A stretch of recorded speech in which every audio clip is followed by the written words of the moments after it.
Hey, what's up guys? Welcome back to the channel. In today's video, we're going to be talking about the B36A4 assault rifle and why this is basically just old reliable, okay? If you guys are looking for a weapon that isn't annoying to use, if you guys are looking for a weapon that's honestly a bit noob friendly and just, well, consistent, this is probably one of the best choices in the game right now.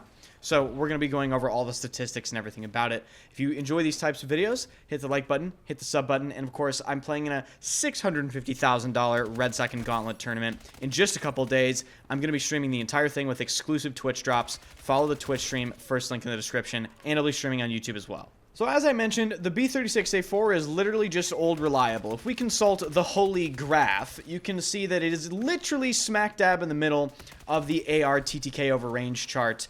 And yeah, I mean, it just does everything really well. Well, it has a comfortable fire rate. It has a comfortable damage model. Not too many damage drop-off points. Decent magazine size to start out with. It's not like the TR7 where you're basically just limited to 20. The trade-offs is that this gun doesn't necessarily excel in anything except doing everything well enough, which in itself, you could argue is a way a weapon can excel. Because a lot of weapons have big trade-offs. Again, I'll bring up the TR7.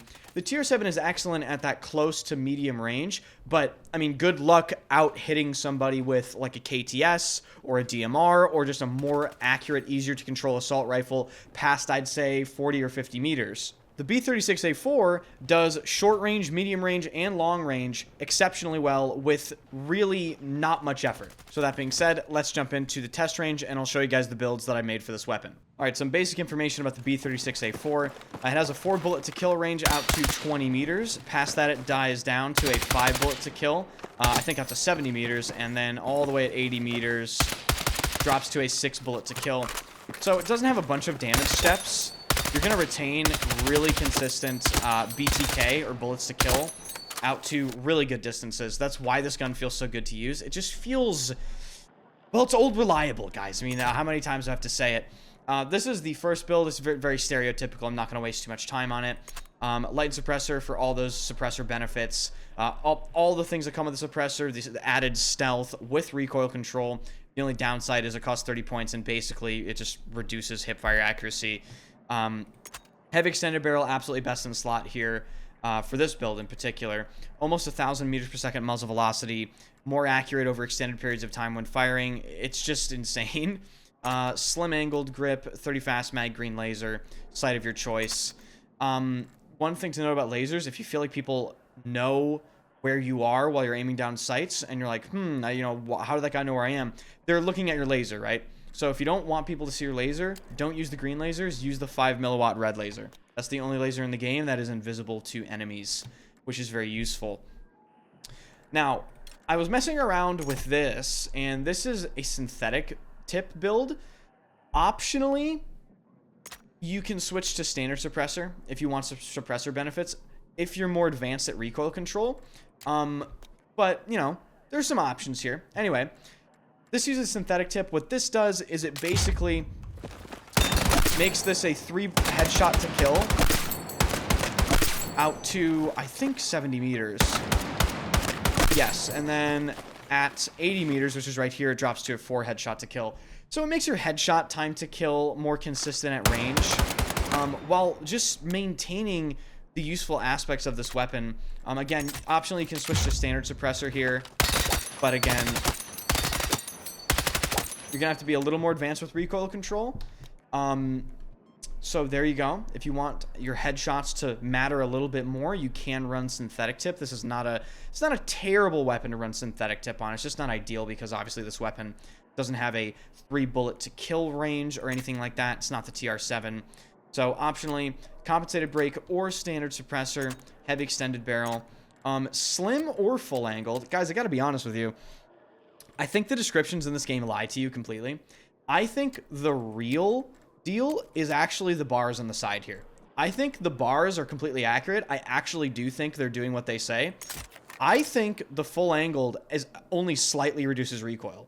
I've tested the slim and full angle in terms of like recoil control. I cannot tell any difference at all. I really can't in terms of like any pattern deviation or anything.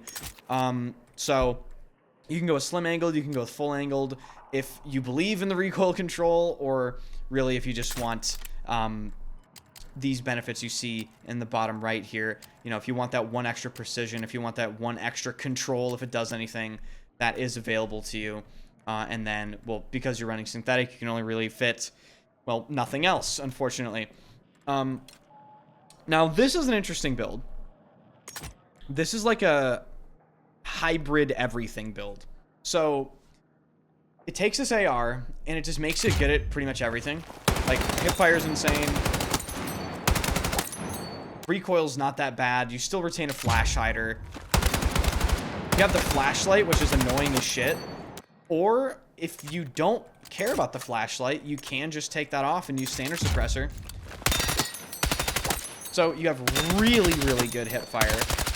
You do sacrifice muzzle velocity because I am using short barrel for this extra hipfire. Best in slot is still definitely heavy extended, but if you find you just like having better hipfire, short barrel is not a bad option. Your muzzle velocity isn't absolutely terrible. It's still 100% usable. So either you can use flash hider and then bolster the hipfire even more with laser or with light, or you can come in here and you can use like CQB suppressor, take some, you know, maybe downgrade to 5 milliwatt green laser to just, you know, balance things around if you want different type of suppressor without a hipfire penalty, all that sort of stuff. So there you go with that build. And then the final more like experimental build, because I feel like the descriptions in this game are lying and we can't 100% confirm that without data mines. Guys, somebody please data mine what the fuck these attachments do. I think the canted stubby is potentially the truth. I really do. I've tested this against multiple other grips, including the full angled and the slim angled. It does, in my opinion, provide a noticeable difference in recoil control, and the ADS accuracy penalty while moving, I believe, is mitigated by the fact that you gain precision. If you notice, if you're using slim angled, you have 3 less precision as compared to the canted stubby. So there's a world where these grips that provide ADS movement speed penalties actually offset their own penalty by increasing your precision. Now, of course, this is all like fucking backyard testing at this point. We need like hard data mines. But if you want to test a build and just let me know what you think about it, this is what I've come up with pretty much. I'm using long suppressor just to help fit everything in the build. Heavy extended barrel, canted stubby, 30 fast mag, green laser, and I'm just using a 2x. Of course, you can use whatever sight you want. You can go down to 1x all the way up to 5x. Doesn't really matter. So let's dub this the experimental community test build, and you guys use this and let me know what you think. If you enjoy this type of content, be sure to hit the sub button, hit the like button, and swing by the stream. I always stream every single day at twitch.tv/enders. First link in the description. Join the Discord. Follow me on Instagram, all that sort of stuff. I did fix the Instagram link. Yes, I did see your comments. Thank you guys for that. And of course, thank you guys for watching.